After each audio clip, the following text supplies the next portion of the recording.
নমস্কাৰ সকলোকে স্বাগতম জনাইছোঁ। আচলতে আমি যেতিয়া এটা পৰীক্ষা দিবলৈ যাওঁ বা দিম বুলি আমি প্ৰস্তুতি চলাওঁ তেতিয়াহ'লে পৰীক্ষাটোৰ বিষয়ে থুলমূলকৈ হ'লেও সকলোখিনি কথা জানি লোৱাটো অতি জৰুৰী। যদি আমি ভালকৈ পেটাৰ্ণসমূহ পৰীক্ষাৰ পেটাৰ্ণ কেনেকুৱা হয় বা পৰীক্ষাটোৰ চিলেবাছ সম্পৰ্কে যদি সকলোখিনি তথ্য আহৰণ কৰি লওঁ তেতিয়াহ'লে আমাৰ আধা কাম সিমানতে শেষ হৈ যায়। অৰ্থাৎ আমাৰ 50% আমি পাছ কৰাৰ চান্সটো তাতে থাকে। এতিয়া মই আপোনালোকক ক'বলৈ লৈছোঁ UGC নেটৰ পৰীক্ষাৰ পেটাৰ্ণ কেনেকুৱা ধৰণৰ হয়। UGC নেটৰ দুখন কাকত থাকে। প্ৰত্যেকটো মই অসমীয়া বুলিয়ে ক'বলৈ যোৱা নাই, প্ৰত্যেকখন পেপাৰতে দুখন কাকত থাকে। এখন যিখন আমাৰ জেনেৰেল পেপাৰ সেইখন ফাৰ্ষ্ট পেপাৰ বুলি কোৱা হয়, আৰু ইখন ছেকেণ্ড পেপাৰ যিখন আমাৰ নিজৰ পেপাৰ।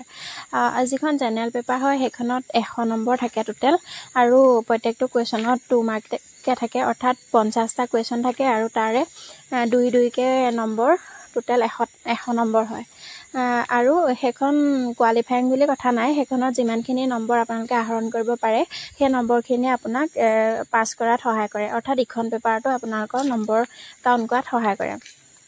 আনহাতে যিখন ছেকেণ্ড পেপাৰ, আমাৰ যিখন নিজৰ পেপাৰ, অৰ্থাৎ আমি যোনটো ছাবজেক্টত আমাৰ মাষ্টাৰ্ছ আছে সেই ছাবজেক্টটোত যদি আমি দিবলৈ বিচাৰোঁ, সেই ছাবজেক্ট মানে মই অকল অসমীয়া বুলি কোৱা নাই, অসমীয়া ইংৰাজী যিকোনো ছাবজেক্ট, সেইখনত থাকে টোটেল 200 নম্বৰ আৰু কুৱেশ্যন থাকে তাত 100টা, অৰ্থাৎ এটা কুৱেশ্যনত 2 মাৰ্ককে থাকে।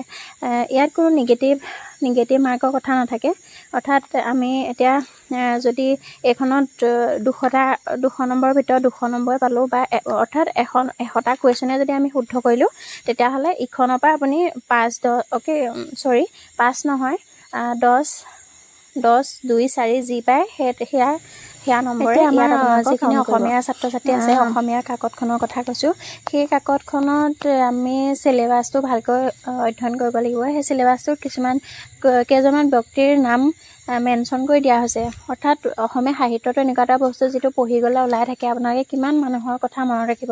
গতিকে সেই ছাবজেক্টটোত, অসমীয়া ছাবজেক্টত, অৰ্থাৎ মই লিটাৰেচাৰৰ কথাই কৈছোঁ, তাত যিখিনি মেনশ্যন কৰি দিয়া হয়, অৰ্থাৎ আমাৰ অসমীয়া কাকতখনৰ চিলেবাছত আছে শংকৰদেৱ, মাধৱদেৱ তেখেতসকলৰ কথা আছে, তাৰপিছত প্ৰাক-শংকৰীয়া যুগৰ কবি যিসকলৰ নাম মেনশ্যন কৰি দিছে, হেমচন্দ্ৰ বৰুৱা, হেমচন্দ্ৰ গোস্বামী, এনেকৈ যিসকল ব্যক্তিৰ নাম মেনশ্যন কৰি দিয়া আছে তেখেতসকলৰ কথা বেছিকৈ অধ্যয়ন কৰিব লাগিব, আৰু তেখেতসকলৰ যি কৰ্মৰাজি বা সাহিত্যলৈ যি অৱদান সেইসমূহ ভালকৈ ক্ৰনলজিকেলি মনত ৰাখিব লাগিব, অৰ্থাৎ একাদিক্ৰমে মনত ৰাখিব লাগিব। কুৱেশ্যনটো এনেকুৱা চিম্পুলকৈ নাহে, কুৱেশ্যনটো এনেকৈ ধৰণৰ আহে যাতে জ্যেষ্ঠতাৰ ভিত্তিত সজোৱা।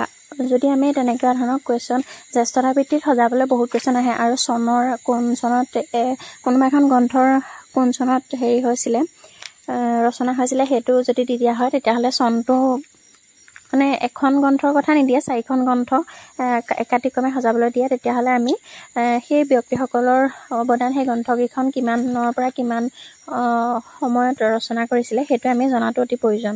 এনেকুৱা ধৰণৰ কুৱেশ্যন দি দিয়ে। আৰু শেষৰ ফালে আমাৰ অসমীয়া কাকতখনত 2টা পেছেজৰ পৰা কুৱেশ্যন দিয়ে। সেইটো আপোনালোকে যদি গুৰুত্ব সহকাৰে পঢ়ি চায় তেতিয়াহ'লে সেই কুৱেশ্যনকেইটা কৰাত বৰ এটা অসুবিধা দেখা নাযায়। আনহাতে যিখন আমাৰ জেনেৰেল পেপাৰ, সেই জেনেৰেল পেপাৰখনত আমি অসমীয়া ল'ৰা ছোৱালী হৈ অসমীয়া কাকতখন সেই কাকতখনৰ কাৰণে আমি অসমীয়া ষ্টুডেণ্টখিনিয়ে বৰ অসুবিধাৰ সন্মুখীন হওঁ, কাৰণ আমি ইংলিছটো কেতিয়াবা এৰি দিলোঁ। সেইকাৰণে অসমীয়াখনৰ চিলেবাছটো ভালকৈ জনাটো অতি জৰুৰী, আৰু কুৱেশ্যনটো যদি আপুনি বুজি পাই যায় যে কি সুধিছে তেতিয়াহ'লে এনচাৰটো অট'মেটিকেলি শুদ্ধই হয়, কাৰণ এই পেপাৰখনত এনেকুৱা ধৰণৰ ইমান টান কুৱেশ্যন নাহে, কিন্তু কুৱেশ্যনটো যদি বুজি পায় তেতিয়াহ'লে এনচাৰটো প্ৰায় শুদ্ধই হৈ যায়। মানে অনুমানিক যদিও কৰি দিয়ে তেতিয়াহ'লে সেইখন শুদ্ধই হোৱা দেখা যায়। ঠিক আমাৰ নিজৰ পেপাৰখনৰ দৰে এই ফাৰ্ষ্ট পেপাৰখনতো কি হয়, প্ৰথমতে 5টামান কুৱেশ্যন পেছেজ দি থয়, সেই পেছেজটো পঢ়ি পেলাই কৰিব লাগে। সেই পেছেজটো পঢ়োঁতে আমি বৰ টান পাওঁ, কিন্তু কি হয়, ইফালে ছাইডলৈ হিন্দী বুলি এটা অপশ্যন থাকে, সেই হিন্দীটোত আপোনালোকৰ যদি হিন্দীত অসুবিধা নহয় তেতিয়াহ'লে হিন্দীলৈ ট্ৰান্সফাৰ কৰি পেলাই হিন্দীটো পঢ়ি পেলাই সেই উত্তৰকেইটা প্ৰত্যেকটো প্ৰশ্নৰে উত্তৰ শুদ্ধকৈ কৰিব পাৰে। ধন্যবাদ।